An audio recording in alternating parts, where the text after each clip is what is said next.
Bom, para começar a falar sobre isso, a gente vai precisar ver uma propriedade fundamental de todos os corpos físicos, que é a carga elétrica. Bom, as cargas elétricas elas podem ser positivas ou negativas. E essas cargas positivas e negativas, elas podem se atrair ou se repelir. No caso, duas cargas se atraem se os sinais das duas cargas forem opostos. E duas cargas se repelem se elas tiverem sinais iguais. Aí nós temos duas cargas positivas e aqui duas cargas negativas. Beleza? Bom, em relação aos corpos, os corpos podem ser eletricamente neutros. Nesse caso, a quantidade de cargas positivas é igual à quantidade de cargas negativas. Cuidado para não confundir isso, beleza? Porque às vezes quando a gente fala de corpos eletricamente neutros, pode dar a impressão de que o corpo simplesmente não tem carga elétrica, o que não é verdade. Os corpos têm cargas elétricas, eles têm cargas positivas e cargas negativas. Se a quantidade de carga positiva for igual à quantidade de carga negativa, esse corpo vai ser eletricamente neutro. Então os corpos podem ser eletricamente neutros ou eletricamente carregados. Nesse caso, a quantidade de carga positiva é diferente da quantidade de carga negativa. Então, se o corpo é positivamente carregado, a quantidade de carga positiva nele vai ser maior do que a quantidade de carga negativa. E se ele for negativamente carregado, então a quantidade de carga negativa vai ser maior do que a positiva. Em relação aos materiais, finalmente, a gente pode classificar os materiais como condutores e isolantes. Bom, essa classificação ela é feita de acordo com a facilidade com a qual as cargas elétricas se movem no interior do material. Então, um material condutor é um material em que as cargas se movem com muita facilidade. Aqui temos alguns exemplos, como o cobre, a prata, o ouro, a água, o corpo humano também é condutor. Beleza, então o material pode ser condutor ou isolante, que é justamente o contrário. Então, nesse caso, em materiais isolantes, as cargas praticamente não se movem. Então é o caso do plástico, da borracha e por aí vai. Beleza? Ok. Só um detalhe importante sobre materiais condutores e isolantes é em relação à distribuição de cargas nesses corpos. Bom, em materiais condutores, como as cargas têm muita facilidade para se mover, elas sempre se localizam na superfície do corpo. Então aqui eu tenho uma esfera, tá? E aqui eu coloquei 5 cargas negativas e 5 cargas positivas. Então, essa esfera aqui ela está eletricamente neutra. Mas essas cargas positivas e negativas, elas sempre ficam na superfície do corpo, de forma que eu não tenho cargas elétricas no interior do meu material. Já para materiais isolantes, essas cargas ficam distribuídas aleatoriamente dentro do material. Então, aqui nós temos um material condutor e aqui nós temos um material isolante. Beleza? Ok, show de bola. Agora, para terminar, vou tocar num assunto aqui bem importante, que é a questão da indução eletrostática. Só fazer aqui uma breve introdução nesse assunto. A ideia aqui é basicamente a seguinte: eu tenho essa esfera aqui, beleza? Ela está eletricamente neutra, ou seja, eu tenho cargas positivas, tenho cargas negativas aí, mas a quantidade de cargas positivas e negativas são iguais. Beleza, e aí eu pego e aproximo dessa minha esfera condutora esse bastão aqui carregado positivamente. Então, o que vai acontecer? Quando eu aproximar o bastão carregado positivamente da minha esfera condutora, as cargas negativas vão ser atraídas pelo bastão. Então, vou colocar aqui as cargas negativas, elas vão se acumular aqui.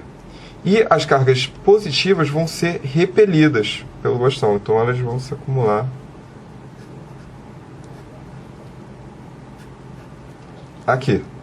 Beleza? É basicamente isso que acontece. Bom, e aí só ressaltando um detalhe importante, que como a nossa esfera aqui ela é uma esfera condutora, em um condutor as cargas se distribuem na superfície. Beleza? Assim como nós vimos anteriormente. Condutores e isolantes. Objetivo: entender como diferem condutores e isolantes. Sabemos que a corrente pode fluir facilmente através de certos materiais, como a maioria dos metais. Tais materiais são chamados condutores. Os materiais com que a corrente não pode fluir são chamados isolantes. Mas o que torna uma substância um condutor ou um isolante? Em primeiro lugar, considere uma substância como o cobre metálico. Ele é constituído por vários átomos que possuem elétrons girando em torno de seus núcleos. O elétron na camada de valência do átomo possui menor atração do núcleo. Podemos dizer que o elétron é fracamente ligado dentro do átomo, tende a escapar do átomo e circular livremente no condutor. O cobre possui uma grande quantidade desses elétrons livres, da ordem de 10 elevado a 29 elétrons por metro cúbico. Mas o movimento é aleatório em todas as direções possíveis. Assim, não há fluxo líquido de elétrons e a substância permanece eletricamente neutra. Se uma diferença de potencial é aplicada entre as extremidades dessa substância, os elétrons livres começam a se movimentar em uma determinada direção e constituem o fluxo da corrente. Assim, as substâncias com grande número de elétrons livres que podem ser impulsionados em uma determinada direção mediante a aplicação da diferença potencial são chamadas de bons condutores, ou simplesmente condutores. Quase todos os eletrólitos, bem como todos os metais, são bons condutores de eletricidade. Esta é a razão pela qual todos os fios elétricos em nossas casas são sempre feitos com metais como cobre ou alumínio. Em segundo lugar, no caso de uma substância como o plástico, a estrutura molecular dificilmente contém elétrons livres se movendo em torno deles. Assim, mesmo após aplicar uma diferença de potencial, a corrente não pode fluir através da substância devido à ausência de elétrons livres. Substâncias como o vidro também têm um número muito pequeno de elétrons livres, que está na faixa de 10 elevado a 10 elétrons por metro cúbico. Mesmo com a aplicação de uma diferença de potencial, essas substâncias não conduzem corrente elétrica. Essas substâncias são chamadas maus condutores ou isolantes. As substâncias em que os elétrons livres são completamente ausentes ou poucos em número não permitem o fluxo da corrente, mesmo após a aplicação de diferença de potencial. Essas substâncias são chamadas isolantes. As substâncias como o ar, borracha, vidro, plástico e etc. são exemplos de isolantes. As partes de um circuito que precisam ser isolados, como cabos e plugs, usam capas feitas de plástico ou borracha. Assim, vimos que qualquer substância pode ser considerada como um bom condutor devido ao grande número de elétrons livres que dispõe, e que a ausência de elétrons livres faz com que seja um mau condutor ou um isolante. Oi pessoal, tudo bem? Vamos conversar um pouquinho sobre os circuitos elétricos? Você já parou para pensar em como uma lâmpada acende? Quando você liga a lâmpada na sua casa, lá no seu interruptor, você já parou para pensar todo o caminho que a energia faz até chegar na sua lâmpada e fazer ela funcionar? A lâmpada ela acende através de uma corrente elétrica, que ela vai ser acionada ou interrompida pelo interruptor, que é o botãozinho que você aperta para ligar ou desligar a luz. Mas quem é essa tal de corrente elétrica? A corrente elétrica nada mais é do que o movimento ordenado de cargas elétricas, de um ponto a outro, conduzido por um fio metálico, ou seja, um fio condutor. Então, a gente chama de corrente o movimento que as cargas elétricas fazem por esse fio até chegar em um ponto final. Tudo bem? Aqui, no caso, as nossas cargas elétricas estão indo de dentro da bateria em direção à lâmpada para poder fazer essa lâmpada ligar. Para que essa corrente elétrica funcione, a gente precisa de um circuito elétrico, né? O circuito elétrico, para ele estar ligado, ele precisa ser um circuito fechado. E a gente vai ter um fio condutor por onde essas cargas elétricas vão passar, um interruptor para ligar ou desligar, ou seja, abrir ou fechar esse circuito, e um gerador de energia. Aqui no nosso circuito a gente tem a pilha fornecendo energia química para ser transformada em energia térmica e luminosa para a nossa lâmpada. Existem dois termos, quando a gente fala de energia, muito importantes. O termo condutor e o termo isolante. O material que é condutor, ele facilita a passagem das cargas elétricas, ou seja, ele conduz a energia. Por exemplo, prata, cobre, ferro e ouro, que são usados em fios. Já o termo isolante, como o nome já diz, ele dificulta ou impede a passagem das cargas elétricas, ou seja, ele não conduz a energia. Por exemplo, a borracha, o isopor, a madeira e o plástico. Aqui nessa fotinha, alguns exemplos de fios condutores. Esse fio condutor ele é composto por uma parte condutora, ou seja, de algum tipo de metal, e uma parte isolante, certo? Aqui no caso, essa parte isolante é feita de plástico. Para que serve essa parte isolante? Exatamente para você conseguir manipular esse fio sem levar um choque, certo? Se está isolando, quer dizer que se você pega na parte plástica, você não toca na carga elétrica, né? Porque o material de metal não conduz a carga elétrica para esse plástico. Então você consegue manipular esse fio sem levar um choque. Alguns exemplos de aparelhos que, quando a gente liga na tomada, formam um circuito elétrico. Todo aparelho elétrico na sua casa, quando você liga na tomada, ele forma um circuito, tá? Vamos supor que você quer ligar o seu ventilador. Você ligou o seu ventilador na tomada e o interruptor dele está desligado. Você tem um circuito elétrico, mas esse circuito elétrico está aberto, né? Porque o seu interruptor ainda não o fechou. Quando você liga, coloca lá na velocidade 1, na velocidade 2, na velocidade 3, você está fechando esse circuito, né, fazendo com que todas as cargas elétricas passem por ele e fazendo esse eletrodoméstico funcionar. Então, só para arredondar o que a gente acabou de falar, o circuito aberto ele não gera corrente elétrica, né? Então o interruptor, nesse caso, está desligado. Já o circuito fechado, ele gera corrente elétrica, as cargas passam por ele de um ponto a outro, e nesse caso o interruptor está ligado. Aqui um lembrete de uma aula que a gente fez lá no Projeto Maker. Então a gente tem um gerador de energia, que aqui no caso é a pilha. Nós temos os fios condutores, certo? Que aqui estão unidos. Um interruptor, que vai abrir ou fechar o nosso circuito. E aqui a gente tem um LED, né? Que é o ponto final da nossa energia. Então, quando a energia passa aqui no nosso circuito, estando fechado, as nossas cargas elétricas, a gente tem esse LED aceso. Quando você abre esse circuito, desligando o interruptor dele, a gente tem a interrupção da passagem da energia, ou seja, o LED desliga. Circuitos elétricos. Esse é um tema que é abordado pela física do 8º ano. Antes de começar a falar dos circuitos, gostaria de relembrar algumas coisas com vocês.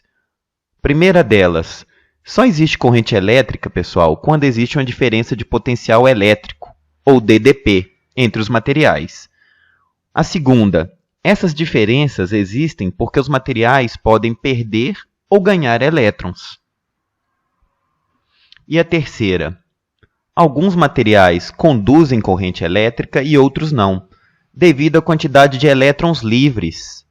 Ou seja, aqueles elétrons que estão mais afastados do núcleo do átomo apresentam menor força de atração. Por isso são os elétrons livres. Então, para a corrente elétrica circular, ela precisa de um caminho. E esse caminho normalmente é um fio condutor, um conjunto de fios ligados a diferentes componentes elétricos. Isso é o que chamamos de circuito elétrico. Vamos aproveitar esse esquema para relembrar. Qual é o sentido de movimentação dos elétrons? Gente, os elétrons sempre vão do polo negativo, onde tem excesso de elétrons, para o polo positivo, onde falta elétrons. Agora, nós iremos falar dos componentes que têm um circuito elétrico. Um circuito elétrico tem vários componentes, e cada componente apresenta uma função específica. Tem um componente que faz a geração, o outro que faz o armazenamento da energia elétrica, o outro que faz a transformação, e nós temos também um dispositivo de segurança. Vamos falar de cada componente separadamente. Primeiro, o gerador. O gerador é o componente do circuito elétrico que transforma alguma outra forma de energia em energia elétrica. Um bom exemplo de gerador são as pilhas e baterias. Que tipo de energia que é transformada, então, nas pilhas e baterias? Nela ocorre a transformação da energia química em energia elétrica. O segundo componente que vamos falar é o capacitor. Qual que é a função do capacitor, então? É acumular energia elétrica para ser usada por um outro componente do circuito. Agora vamos ver um exemplo de um capacitor. Então, meninos, a energia elétrica já foi gerada, armazenada, agora ela precisa ser transformada em outros tipos de energia. Essa função é realizada pelos receptores. Ele, então, transforma a energia elétrica em outro tipo de energia. Agora vamos ver, então, um exemplo de um receptor presente no circuito elétrico. Existem alguns eletrodomésticos que também fazem essa transformação dessa energia, da energia elétrica para outro tipo de energia. Vamos ver alguns exemplos. Primeiro deles, o chuveiro. Qual que é a transformação que ocorre no chuveiro? A energia elétrica é transformada em energia térmica. Vamos ver outro exemplo. A caixa de som. Nela ocorre a transformação da energia elétrica em energia mecânica.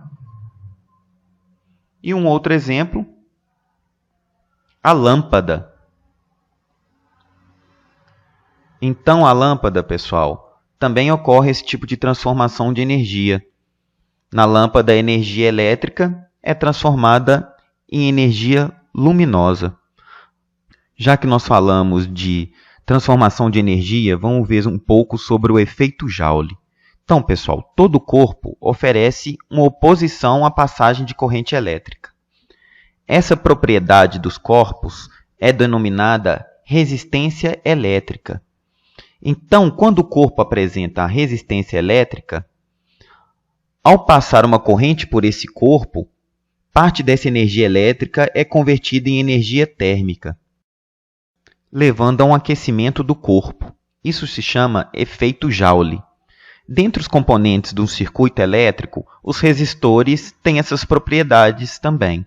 Alguns eletrodomésticos também usam o efeito Joule, como, por exemplo, o chuveiro, o secador de cabelo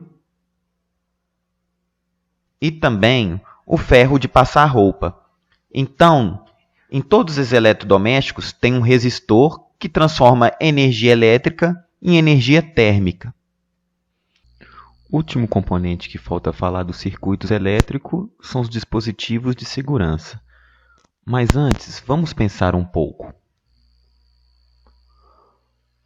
Quantos eletrodomésticos nós temos ligados na rede elétrica da nossa casa nesse momento?